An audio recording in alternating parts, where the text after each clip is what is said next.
دوستو شمشیر ایک ایسا امیر زادہ ہے جس کو کسی چیز کو حاصل کرنے کے لیے اس کی طرف ہاتھ بھی بڑھانا نہیں پڑتا۔ وہ چیز اسے مل جاتی ہے، لیکن اس نے اب تک اپنی محبت مہک کو پانے کے لیے کیا کیا نہیں کیا۔ احسن سے مہک کی شادی رکوائی، احسن کو اغوا کر کے شادی سے انکار کروایا، خود اپنے خاندان کے آگے بغاوت کی، اپنی طبیعت کے خلاف مہک کے والدین کے آگے مہک سے شادی کے لیے بار بار ریکویسٹ کی، مہک کو گھر والوں سمیت غائب ہو جانے پر دن رات ایک کر کے تلاش کرنے میں کامیاب ہو گیا۔ اب جب کہ مہک اور دونوں کے خاندان ان کے نکاح پر بظاہر راضی ہو گئے ہیں اور مہک کے والد نے اسے مہک کے نصیب کا لکھا سمجھ کر قبول کر لیا ہے اور جان لیا ہے کہ اس نے مہک کے لیے جو خواب دیکھے تھے وہ محض خواب ہی تھے اور خوابوں کا حقیقت سے کوئی تعلق نہیں ہوتا۔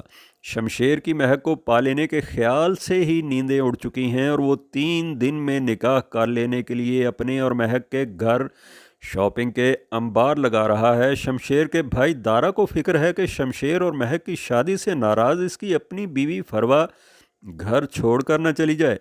بابا صاحب نے بھی اپنے لاڈلے بیٹے کی خوشی کی خاطر بظاہر اپنے اصولوں اور خاندانی عزت کی قربانی دینے کا حیران کن فیصلہ کر لیا ہے۔ لیکن سوال یہ پیدا ہوتا ہے کہ کیا شمشیر کی مہک کو پانے کے لیے اس کی تلاش کا سفر مکمل ہو گیا ہے؟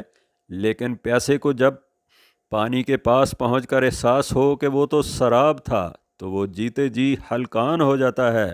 شمشیر کو شادی والے دن جب خبر ملے گی کہ اس کی مہک حادثے کا شکار ہو گئی ہے تو شمشیر بھی ہلکان ہی ہو جائے گا۔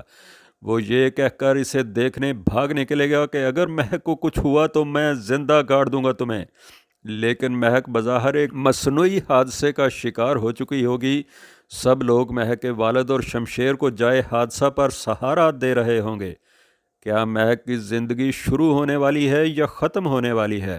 شمشیر ایک سچا عاشق ہے اور اس کو یقین ہوگا کہ اس کا سفر عشق طویل ہوا ہے لیکن ختم نہیں ہوا، اور نہ ہی مہک ختم ہوگی۔ اس مصنوعی حادثے کے ذمہ دار اور ماسٹر مائنڈ بابا صاحب ہوں گے اور کچھ لوگ اس کے ذمہ دار۔ تو دوستو، آپ کو ہماری یہ ویڈیو پسند آئی ہوگی، اس کو لائک کیجئے اور ہمارے چینل کو سبسکرائب کیجئے۔ شکریہ، اللہ حافظ۔